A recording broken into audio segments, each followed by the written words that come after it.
जय श्री राधे कृष्णा। आप सभी का दिन शुभ और मंगलमय हो और कान्हा जी आपकी सभी मनोकामनाएं पूर्ण करें। आज सुनिए भादो मास महात्म्य का अध्याय 12। अपनी प्रिया कपोती का यह वचन सुनकर कपोत उस वृक्ष से उतर आया और पिंजरे में पड़ी हुई कपोती के पास गया।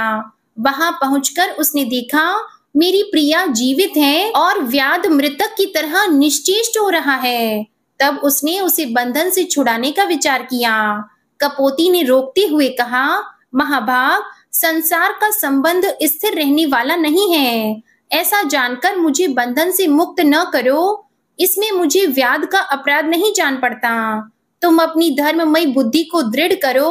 ब्राह्मणों के गुरु अग्नि है, सब वर्णों का गुरु ब्राह्मण है, स्त्रियों का गुरु उसका पति है और सब लोगों का गुरु अभ्यागत है। जो लोग अपने घर पर आए हुए अतिथि को वचनों द्वारा संतुष्ट करते हैं, उनके उन वचनों से वाणी की अधीश्वरी सरस्वती देवी तृप्त होती हैं। अतिथि को अन्न देने से इंद्र तृप्त होते हैं, उसके पैर धोने से पितर, उसके भोजन करने से प्रजापति, उसकी सेवा पूजा से लक्ष्मी सहित श्री विष्णु तथा उसके सुख पूर्वक शयन करने पर संपूर्ण देवता तृप्त होते हैं। अतः अतिथि सबके लिए परम पूजनीय है।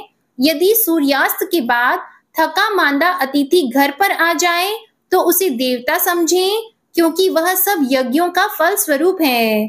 थके हुए अतिथि के साथ गृहस्थ के घर पर संपूर्ण देवता, पितर और अग्नि भी पधारते हैं। यदि अतिथि तृप्त हुआ तो उन्हें भी बड़ी प्रसन्नता होती है, और यदि वह निराश होकर चला गया तो वे भी निराश होकर ही लौटते हैं। इसलिए प्राणनाथ, आप सर्वथा दुख छोड़कर शांति धारण कीजिए और अपनी बुद्धि को शुभ में लगाकर धर्म का संपादन कीजिए। दूसरों के द्वारा किए हुए उपकार और अपकार दोनों ही साधु पुरुषों के विचार से श्रेष्ठ हैं।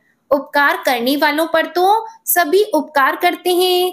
अपकार करने वालों के साथ जो अच्छा बर्ताव करें वही पुण्य का भागी बताया गया है। कपोत बोला, हे सुमुखी, तुमने हम दोनों के योग्य ही उत्तम बात कही है, किंतु इस विषय में मुझे कुछ और भी कहना है, उसे सुनो। कोई 1000 प्राणियों का भरण पोषण करता है, दूसरा 10 का ही निर्वाह करता है, और कोई ऐसा है जो सुख पूर्वक केवल अपनी जीविका का काम चला लेता है। किंतु हम लोग ऐसे जीवों में से हैं जो अपना ही पेट बड़े कष्ट से भर पाते हैं। कुछ लोग खाई खोदकर उसमें अन्न भरकर रखते हैं, कुछ लोग कोठे भर धान के धनी होते हैं और कितने ही घड़ों में धान भरकर रखते हैं, परंतु हमारे पास तो उतना ही संग्रह होता है जितना अपनी चोंच में आ जाए। शुभे, तुम ही बताओ, ऐसी दशा में इस थके मांदे अतिथि का आदर सत्कार मैं किस प्रकार कर पाऊंगा? तो कपोती ने कहा, नाथ, अग्नि, जल, मीठी वाणी, तृण और काष्ठ आदि जो भी संभव हो वह अतिथि को देना चाहिए। यह व्याध सर्दी से कष्ट पा रहा है। अपनी प्यारी स्त्री का कथन सुनकर पक्षीराज कपोत ने पेड़ पर चढ़कर सब ओर देखा तो कुछ दूरी पर उसे आग दिखाई दी। वहां जाकर वह चोंच से एक जलती हुई लकड़ी उठा लाया और व्याध के आगे रखकर अग्नि को प्रज्वलित किया। फिर सूखे काट, पत्ते और तिनके बार बार आग में डालने लगा। आग प्रज्वलित हो उठी। उसे देखकर सर्दी से दुखी व्याध ने अपने जड़वत बने हुए अंगों को तपाया। इससे उसको बड़ा आराम मिला। कपोती ने देखा व्याध क्षुधा की आग में जल रहा है। तब उसने अपने स्वामी से कहा, हे महाभाग, मुझे आग में डाल दीजिए, मैं अपने शरीर से इस दुखी व्याध को तृप्त करूंगी। सुव्रत, ऐसा करने से तुम अतिथि सत्कार करने वाले पुण्य आत्माओं के लोक में जाओगे। तो कपोत बोला, शुभे, मेरे जीते जी यह तुम्हारा धर्म नहीं है, मुझे ही आज्ञा दो, मैं ही आज अतिथि यज्ञ करूंगा। ऐसा कहकर कपोत ने सबको शरण देने वाले भक्त वत्सल विश्वरूप चतुर्भुज महाविष्णु का स्मरण करते हुए अग्नि की 3 बार परिक्रमा की। फिर व्याध से यह कहते हुए अग्नि में प्रवेश किया कि मुझे सुख पूर्वक उपयोग में लाओ। कपोत ने अपने जीवन को अग्नि में होम दिया। यह देखकर व्याध कहने लगा, अहो, मेरे इस मनुष्य शरीर का जीवन धिक्कार देने योग्य है। क्योंकि मेरे ही लिए पक्षीराज ने यह साहसपूर्ण कार्य किया है। ऐसा कहते हुए व्याध से कपोती ने कहा, महाभाग, अब मुझे छोड़ दो। देखो, मेरे ये पतिदेव मुझसे दूर चले जा रहे हैं। उसकी बात सुनकर व्याध सहम गया और तुरंत ही पिंजरे में पड़ी हुई कपोती को उसने छोड़ दिया। तब उसने भी पति और अग्नि की परिक्रमा करके कहा, स्वामी के साथ चिता में प्रवेश करना स्त्रियों के लिए बहुत बड़ा धर्म है। वेद में इस मार्ग का विधान है और लोक में भी सबने इसकी प्रशंसा की है। जैसे सांप पकड़ने वाला मनुष्य सांप को बिल से बलपूर्वक निकाल लेता है, उसी प्रकार पति का अनुगमन करने वाली नारी पति के साथ ही स्वर्ग लोक में जाती है। ऐसा कहकर कपोती ने पृथ्वी, देवता, गंगा तथा वनस्पतियों को नमस्कार किया और अपने बच्चों को सांत्वना देकर व्याध से कहा, महाभाग, तुम्हारी ही कृपा से मेरे लिए ऐसा शुभ अवसर प्राप्त हुआ है। मैं पति के साथ स्वर्ग लोक में जाती हूँ। यों कहकर वह पतिव्रता कपोती आग में प्रवेश कर गई। इसी समय आकाश में जय जयकार की ध्वनि गूंज उठी। तत्काल ही सूर्य के समान तेजस्वी अत्यंत सुंदर विमान उतर आया। दोनों दंपति देवता के समान दिव्य शरीर धारण करके उस पर आरूढ़ हुए और आश्चर्य में पड़े हुए व्याध से प्रसन्न होकर बोले, महामते, हम देवलोक में जाते हैं और तुम्हारी आज्ञा चाहते हैं। तुम अतिथि के रूप में हम दोनों के लिए स्वर्ग की सीढ़ी बनकर आ गए। तुम्हें नमस्कार है। उन दोनों को श्रेष्ठ विमान पर बैठे देख व्याध ने अपना धनुष और पिंजरा फेंक दिया और हाथ जोड़कर कहा, महाभाग, मेरा त्याग न करो, मैं अज्ञानी हूँ, मुझे भी कुछ दो। मैं तुम्हारे लिए आदरणीय अतिथि होकर आया था, इसलिए मेरे उद्धार का उपाय बताओ। तब उन दोनों ने कहा, व्याध, तुम्हारा कल्याण हो। तुम भगवती गोदावरी के तट पर जाओ और उन्हीं को अपना पाप भेंट कर दो। वहां 15 दिनों तक डुबकी लगाने से तुम सब पापों से मुक्त हो जाओगे। पाप मुक्त होने पर जब पुनः गौतमी गंगा में स्नान करोगे, तब अश्वमेध यज्ञ का फल पाकर अत्यंत पुण्यवान हो जाओगे। नदियों में श्रेष्ठ गोदावरी ब्रह्मा, विष्णु तथा महादेव जी के अंश से प्रकट हुई हैं। उनके भीतर पुनः गोते लगाकर जब तुम अपने मलिन शरीर को त्याग दोगे, तब निश्चय ही श्रेष्ठ विमान पर आरूढ़ होकर स्वर्ग लोक में पहुंच जाओगे। उन दोनों की बात सुनकर व्याध ने वैसा ही किया। फिर वह भी दिव्य रूप धारण करके एक श्रेष्ठ विमान पर जा बैठा। कपोत, कपोती और व्याध तीनों ही गौतमी गंगा के प्रभाव से स्वर्ग में चले गए। तभी से वह स्थान कपोत तीर्थ के नाम से विख्यात हुआ। वहां स्नान, दान, पितरों की पूजा, जप और यज्ञ आदि कर्म करने पर वे अक्षय फल को देने वाले होते हैं। देवर्षि नारद जी के पूछने पर ब्रह्मा जी बोले, गोदावरी गंगा में कार्तिकेय जी का भी एक तीर्थ है जो बहुत उत्तम है। वह कौमार तीर्थ के नाम से प्रसिद्ध है। उसका नाम सुनने मात्र से मनुष्य कुलीन और रूपवान होता है। उसके आगे कृतिका तीर्थ है, जिसके श्रवण मात्र से सोमपान का फल मिलता है। महामुनि, अब दशाश्वमेधिक तीर्थ का महात्म्य सुनो। उसकी श्रवण मात्र से अश्वमेध यज्ञ के फल की प्राप्ति होती है। विश्वकर्मा के पुत्र महाबली विश्वरूप हुए। विश्वरूप के प्रथम नामक पुत्र हुआ। उसके पुत्र का नाम भौवन हुआ। महाबाहु भौवन सार्वभौम राजा हुए। उनके पुरोहित कश्यप थे, जो सब प्रकार के ज्ञान में निपुण थे। एक दिन महाबाहु भौवन ने अपने पुरोहित से पूछा, मुनि, मैं एक ही साथ 10 अश्वमेध यज्ञ करना चाहता हूँ, वह यज्ञ कहाँ करूं? कश्यप ने प्रयाग का नाम लिया और उन स्थानों पर यज्ञ करने को बताया जहाँ श्रेष्ठ द्विजों ने पूर्व काल में बड़े बड़े यज्ञों का अनुष्ठान किया था। राजा के यज्ञ में बहुत से ऋषि ऋत्विज हुए। पुरोहित ने एक ही साथ 10 अश्वमेध यज्ञ आरंभ किए, किंतु उनमें से एक भी पूर्ण नहीं हुआ। यह देखकर राजा को बड़ी चिंता हुई। उन्होंने प्रयाग छोड़कर अन्य स्थानों में उन यज्ञों का आरंभ किया, किंतु वहां भी विघ्न दोष आ पहुंचे। इस प्रकार अपने यज्ञों को अपूर्ण देखकर राजा ने पुरोहित से कहा, देश और काल के दोष से अथवा मेरे और आपके दोष से हमारे 10 अश्वमेध यज्ञ पूर्ण नहीं हो पाते। ऐसा कहकर दुखी हुए राजा भौवन अपने पुरोहित कश्यप के साथ बृहस्पति जी के ज्येष्ठ भ्राता संवर्त के पास गए और इस प्रकार बोले कि भगवान, मुझे ऐसा कोई उत्तम प्रदेश बताइए जहां एक ही साथ आरंभ किए हुए 10 अश्वमेध यज्ञ पूर्ण हो जाएं। तब मुनि श्रेष्ठ संवर्त ने कुछ काल तक ध्यान करके महाराज भौवन से कहा कि ब्रह्मा जी के पास जाओ, वे ही उत्तम प्रदेश आपको बताएंगे। महाबुद्धिमान भौवन महात्मा कश्यप को साथ लेकर मेरे पास आ पहुंचे और मुझसे भी उत्तम देश आदि के विषय में प्रश्न करने लगे। उस समय मैंने भौवन और कश्यप से कहा, राजेंद्र, तुम गोदावरी के तट पर जाओ, वही यज्ञ के लिए पुण्यवान प्रदेश है। वेदों के पारगामी विद्वान ये महर्षि कश्यप ही श्रेष्ठ गुरु हैं। इनकी कृपा और गौतमी गंगा के प्रसाद से एक ही अश्वमेध से या वहां स्नान करने मात्र से तुम्हारे 10 अश्वमेध यज्ञ सिद्ध हो जाएंगे। यह सुनकर राजा भौवन कश्यप जी के साथ गौतमी के तट पर आए और वहां अश्वमेध यज्ञ की दीक्षा ग्रहण की। वह महायज्ञ आरंभ होकर जब पूर्ण हो गया, तब राजा इस पृथ्वी का दान करने को तत्पर हुए। उसी समय आकाशवाणी हुई कि राजन, तुमने पुरोहित कश्यप जी को पर्वत, वन और काननों सहित पृथ्वी देने की कामना करके सब कुछ दान कर दिया। अब भूमि दान की अभिलाषा छोड़कर अन्न दान करो, वह महान फल देने वाला है।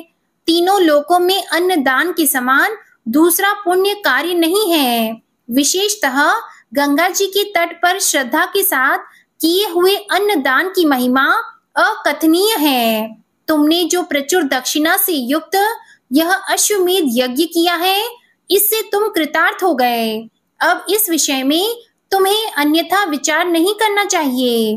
तिल, गौ, धन, धान्य जो कुछ भी गोदावरी के तट पर दिया जाता है, वह सब अक्षय हो जाता है। यह सुनकर सम्राट भौवन ने ब्राह्मणों को बहुत सा अन्न दान किया। तब से वह तीर्थ दशाश्वमेधिक के नाम से विख्यात हुआ। वहां स्नान करने से 10 अश्वमेध यज्ञों का फल प्राप्त होता है। उससे आगे पैशाच तीर्थ है, जो ब्रह्मवादी महर्षियों के द्वारा सम्मानित है। यह गोदावरी के दक्षिण तट पर स्थित है। तब नारद जी ने कहा, हे सुरेश्वर, आप गंगा को तीनों देवताओं से संबंध रखने वाली बताते हैं। ब्रह्मर्षि गौतम द्वारा लाई हुई लोक पावनी गंगा परम पवित्र और कल्याणमयी है। उनके आदि, मध्य और अंत में दोनों तटों पर भगवान विष्णु, शिव तथा आप व्याप्त हैं। उनकी महिमा सुनने से मुझे तृप्ति नहीं होती। आप पुनः संक्षेप से उनका महत्व बताइए। यह सुनकर ब्रह्मा जी बोले, बेटा, गंगा पहले मेरे कमंडलों में थी, फिर भगवान के चरणों से प्रकट हुई। उसके बाद महादेव जी के जटाजूट में निवास करने लगी। महर्षि गौतम ने अपने ब्रह्म तेज के प्रभाव से यत्न पूर्वक भगवान शिव की आराधना की, जिससे यह ब्रह्मगिरी पर आई और वहां से चलकर पूर्व समुद्र में जा मिली। भगवती गोदावरी सर्व तीर्थमयी हैं। वे मनुष्यों को मनोवांछित फल देती हैं। उनका प्रभाव सबसे बढ़कर है। मैं तीनों लोकों में कोई भी तीर्थ गोदावरी से बड़ा नहीं मानता। उन्हीं के प्रभाव से मन की सारी अभिलाषा पूर्ण होती है और आज भी उनकी महिमा का यथावत वर्णन कोई नहीं कर सकता। सब लोग भक्ति से सदा उनकी वंदना करते हैं। वे वस्तुतः साक्षात ब्रह्मा हैं। हे नारद, मुझे तो यही सबसे बढ़कर आश्चर्य की बात जान पड़ती है कि मेरी वाणी में गंगा के गुणों का वर्णन सुनकर भी तीनों लोकों में रहने वाले सब प्राणियों की बुद्धि उन्हीं की ओर क्यों नहीं लग जाती। तब नारद जी ने कहा, भगवान, आप धर्म, अर्थ, काम तथा मोक्ष के ज्ञाता और उपदेशक हैं। आपके वचनों में रहस्यों सहित छंद, वेद, पुराण, स्मृति और धर्मशास्त्र आदि समस्त वांग्मय प्रतिष्ठित हैं। अतः आप बताइए, तीर्थ, दान, यज्ञ, तप, देव पूजन, मंत्र, जप और सेवा में सबसे श्रेष्ठ क्या है? भगवान, आप जैसा कहेंगे वैसा ही होगा। उसके विपरीत कोई बात नहीं हो सकती, अतः मेरे इस संशय का आप निवारण कीजिए। श्री ब्रह्मा जी नारद जी से बोले, सुनो, मैं रहस्यमय उत्तम धर्म का वर्णन करता हूँ। 4 प्रकार के तीर्थ हैं, 4 ही युग हैं, 3 गुण, 3 पुरुष और 3 ही सनातन देवता हैं। स्मृतियों सहित वेद 4 बताए गए हैं, पुरुषार्थ भी 4 ही हैं और वाणी के भी 4 ही भेद हैं। ये सब समान है। धर्म सर्वत्र एक ही है क्योंकि वह सनातन है। साध्य और साधन के भेद से उसके अनेक रूप माने गए हैं। धर्म के 2 आश्रय हैं, देश और काल। काल के आश्रय जो धर्म है वह सदा घटता बढ़ता रहता है। युगों के अनुसार उसमें एक एक चरण की न्यूनता होती जाती है। काल आश्रित धर्म भी देश में सदा प्रतिष्ठित रहता है। युगों का क्षय होने पर भी देश आश्रित धर्म की हानि नहीं होती। जो धर्म दोनों आश्रयों से हीन है उसका अभाव हो जाता है। अतः देश के आश्रित रहने वाला धर्म अपने चारों चरणों के साथ प्रतिष्ठित होता है।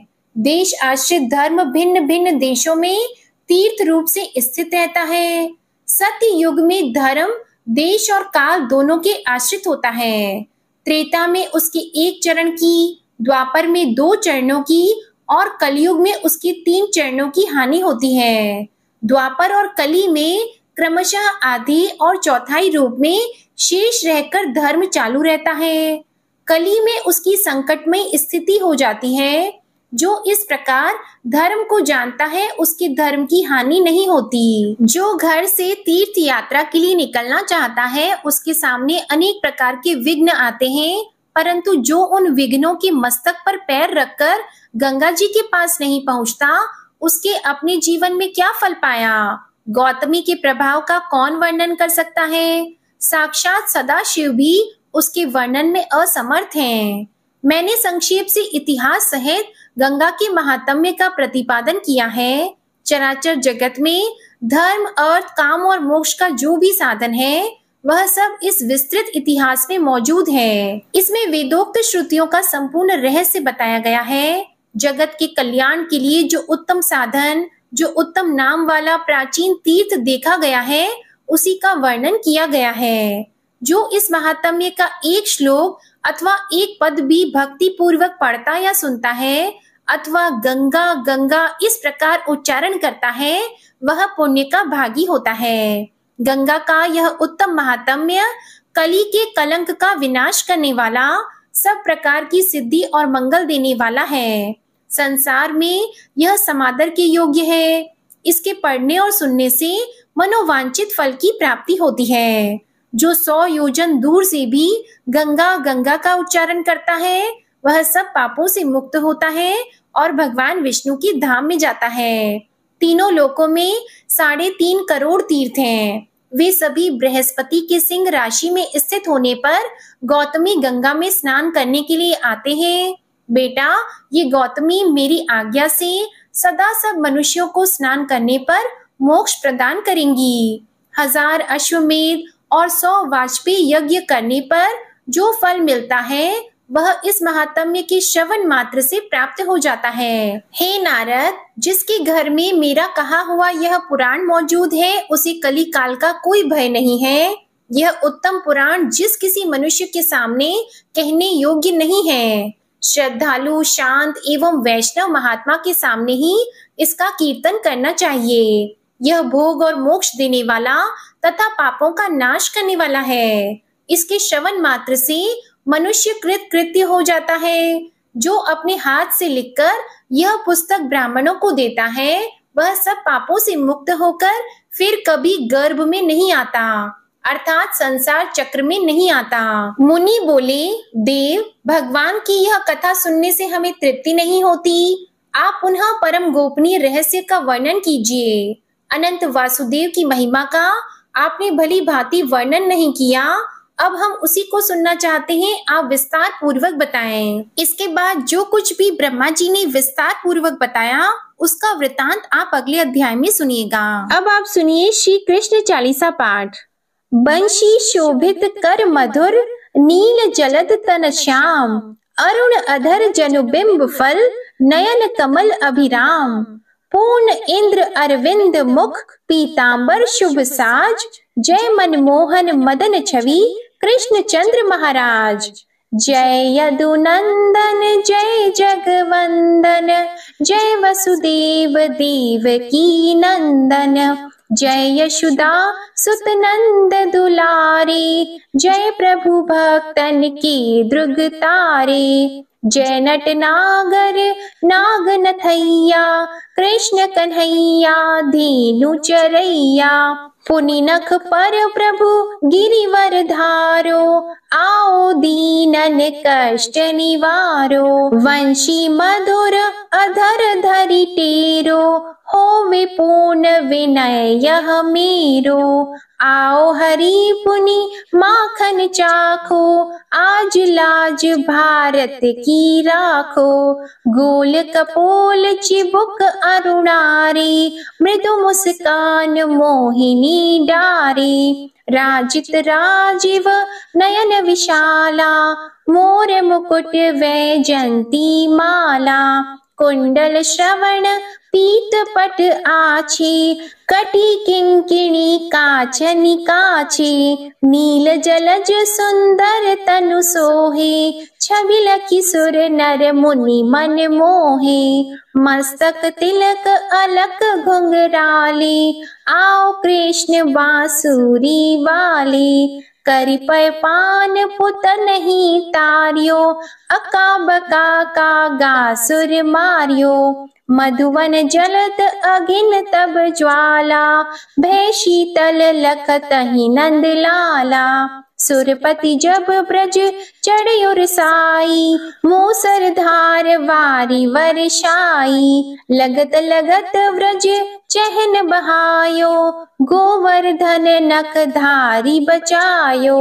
लखी यशोदा मन भ्रम अधिकाई, मुख मंद 14 भुवन दिखाई। दुष्ट कंस अति उधम मचायो, कोटि कमल जब फूल मंगायो।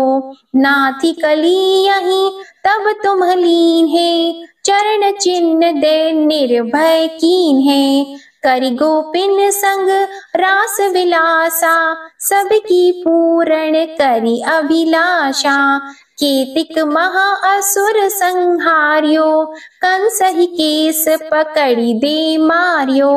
मात पिता की बंदी छुड़ाई, उग्रसेन कह राज दिलाई। महिषी मृतक छहो सुत लायो, मातु देव की शोक मिटायो।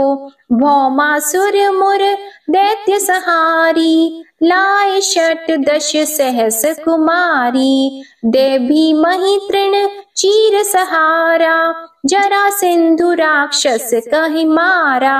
असुर बकासुर आदिक मारियो, भक्तन के तब कष्ट निवार्यो। दीन सुदामा की दुख टारियो, तंदुल 3 मूठ मुख डारियो।